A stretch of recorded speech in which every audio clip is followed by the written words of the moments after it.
तो नमस्कार, स्वागत है आप सभी का। एक बार फिर से आई चलते हैं बिहार की ताज़ा खबरों की ओर। लेकिन उससे पहले अगर आपने अभी तक इस चैनल को सब्सक्राइब नहीं किया तो सब्सक्राइब कर लें, जिससे कि आपको बिहार की ताज़ा खबर रोजाना मिलती रहे। पहली बड़ी खबर, तमिलनाडु विवाद पर विधानसभा में माले पार्टी का हंगामा। कहा कि फेक वीडियो पर बीजेपी मांगे माफी। नेता प्रतिपक्ष ने कहा कि भ्रष्टाचार से ध्यान भटकाने की है कोशिश। भाकपा माले विधायक फर्जी वीडियो दिखाने पर नेता प्रतिपक्ष विजय कुमार सिन्हा से माफी की मांग कर रहे। इसके बाद बेल में आकर जमकर नारेबाजी की। विधायकों का कहना है कि विजय कुमार सिन्हा ने फर्जी वीडियो दिखाकर बिहारियों को गुमराह किया और वो पूरे सदन से माफी मांगे। मनीष कश्यप और युवराज के खिलाफ गिरफ्तारी वारंट जारी। 4 बैंक अकाउंट में जमा 42,11,000 रुपए। ईओयू ने कराया फ्रीज। गिरफ्तारी के लिए बनी स्पेशल टीम। फरार चल रहे यूट्यूबर मनीष कश्यप उर्फ त्रिपुरारी कुमार तिवारी और इसके सहयोगी युवराज सिंह राजपूत के खिलाफ पटना की कोर्ट ने गिरफ्तारी का वारंट जारी कर दिया है।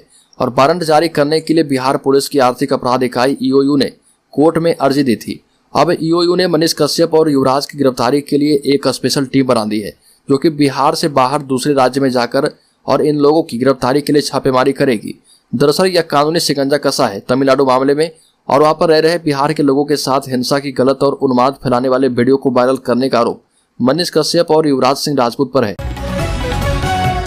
राज्य के भोजपुर जिले में 74 नेताओं ने छोड़ा जेडीयू का दामन। प्रदेश और जिला कमेटी के सदस्य जल्द हो सकते हैं उपेंद्र कुशवाहा की पार्टी में शामिल।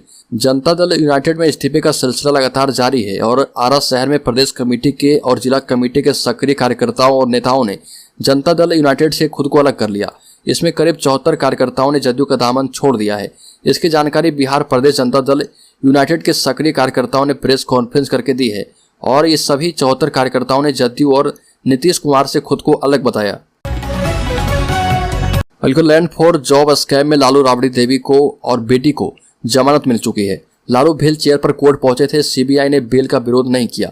रेलवे में लैंड फॉर जॉब यानी जमीन के बदले नौकरी देने के कथित भ्रष्टाचार के केस में लालू परिवार को बड़ी राहत मिली है। आरजेडी सुप्रीमो लालू प्रसाद यादव, पत्नी राबड़ी देवी और बेटी मीसा भारती को जमानत मिल गई है। दिल्ली की राउज एवेन्यू कोर्ट ने 50,000 के निजी मुचलके पर तीनों को जमानत दी है। इस मामले में अब 29 मार्च को अगली सुनवाई होगी। राज्य के उप मुख्यमंत्री तेजस्वी यादव ने कहा कि कथित लैंड फॉर जॉब स्कैम के वक्त में नाबालिग था। तेजस्वी यादव ने कहा कि परेशान किया जा रहा सीबीआई के समन के खिलाफ दिल्ली हाईकोर्ट में सुनवाई हो रही है। लैंड फॉर जॉब स्कैम मामले में बिहार के उप मुख्यमंत्री तेजस्वी यादव को सीबीआई 3 बार समन भेज चुकी है। ऐसे में अब तेजस्वी यादव सीबीआई के समन के खिलाफ दिल्ली हाईकोर्ट पहुंचे हैं। उनकी याचिका पर न्यायमूर्ति दिनेश कुमार शर्मा की कोर्ट में सुनवाई होगी। तेजस्वी यादव ने याचिका में अपने पक्ष में तर्क देते हुए कहा कि सीआरपीसी की धारा 160 के उल्लंघन में उन्हें परेशान करने की नीयत से नोटिस जारी किया गया है। वो तो कथित अपराध के समय नाबालिग थे। आपको बता दें कि 3 नोटिस अभी तक सीबीआई जारी कर चुकी है और सीबीआई ने आरोप लगाया है कि रेलवे में की गई भर्तियां रेलवे के मानकों के दिशा निर्देश के अनुरूप नहीं की गई थी। बिहार में स्वाइन फ्लू की दस्तक। अब तक 2 केस मिले हैं। 4 साल की बच्ची के बाद 47 साल का शख्स संक्रमित। पटना में स्वाइन फ्लू H1N1 का एक और मरीज मिला है। RMRI में 3 सैंपलों की जांच में एक 47 साल का व्यक्ति संक्रमित मिला है। RMRI सूत्रों का कहना है कि मरीज मेदांता अस्पताल से आया था और बच्ची के परिजन एम्स से यहां जांच कराने के लिए आए थे। इन्फ्लुएंजा का ही यह एक सब टाइप है। चिकित्सकों का कहना है कि स्वाइन फ्लू के लक्षण मिले तो जांच जरूर करा लें और इसके लक्षण कोरोना से मिलते हैं। इसमें भी सर्दी, खांसी, बुखार जैसे लक्षण मिलते हैं। बिहार में शराब पीने वालों की अब खैर नहीं, आधार के जरिए तुरंत हो जाएगी पहचान। एक बार से ज्यादा पीते पकड़े गए तो जाएंगे जेल। बिहार में अब शराब पीकर पकड़े गए शख्स के लिए उसका पहचान छुपाना मुश्किल हो जाएगा। उसने पहली बार शराब पी है या दूसरी बार, इस बात का पता तुरंत चल जाएगा। ऐसे लोगों की पहचान करने के लिए प्रशासन शराबियों का आधार नंबर दर्ज करके एक रिकॉर्ड तैयार कर रही है। अगर कोई व्यक्ति दूसरी बार शराब पीते हुए पकड़ा जाता है तो पहले उसके आधार सत्यापन का मिलान होगा और फिर संबंधित व्यक्ति को 1 वर्ष की सजा दी जाएगी। बिहार में 2 जजों पर हमला, गला दबाकर मारने की कोशिश। रोहतास में गालियां दी गई, मारपीट की गई। कहा कि कोई हमारा बाल भी बांका नहीं कर सकता। रोहतास के सासाराम व्यवहार न्यायालय में 2 जजों पर शाम को जानलेवा हमला हो गया। गाड़ी खड़ी करने को लेकर बाइक सवार 2 लोगों ने दोनों जज के साथ गाली गलौज की। इसके साथ ही मारपीट भी की गई। इतना ही नहीं, उनका गला दबाकर हत्या करने की कोशिश की गई। इसके बाद बदमाशों ने जजों से कहा कि इसके पहले भी एक जज के साथ हमने ऐसा ही किया था, कोई हमारा बाल भी बांका नहीं कर पाया था। दोनों जजों ने इस मामले में थाने में केस दर्ज कराया है। इस केस में अब तक 2 लोगों की गिरफ्तारी हुई है। राज्य के बक्सर जिले में कम मानदेय एवं मांगों को लेकर कलछुल एवं बेलन के साथ सड़कों पर उतरी रसोइया। राष्ट्रीय मध्याह्न भोजन रसोइया फ्रंट के तत्वाधान में संगठन के संस्थापक सह राष्ट्रीय महासचिव रामकृपाल के नेतृत्व में प्रधानमंत्री पोषण योजना के अंतर्गत प्राथमिक एवं मध्य विद्यालय में कार्य कर रहे रसोइया का 15 सूत्री मांग को लेकर 1 दिवसीय धरना दिया गया और प्रदर्शन के दौरान रसोइया ने जमकर सरकार विरोधी नारे लगाए। रसोइयों में काफी आक्रोश और शासन प्रशासन के प्रति काफी गुस्सा था।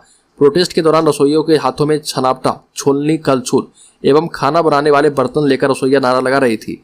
1-2 में दम नहीं, 10,000 से कम नहीं। रसोइयों का मानदेय 12 माह का लागू करो और रसोइया भाई बहनों का न्यूनतम मजदूरी लागू करो, ये सभी नारे लगाए गए। हल्द्वानी राज्य में 15 अप्रैल से शुरू होगा जाति गणना का दूसरा फेज। एक ही जगह होगी गिनती।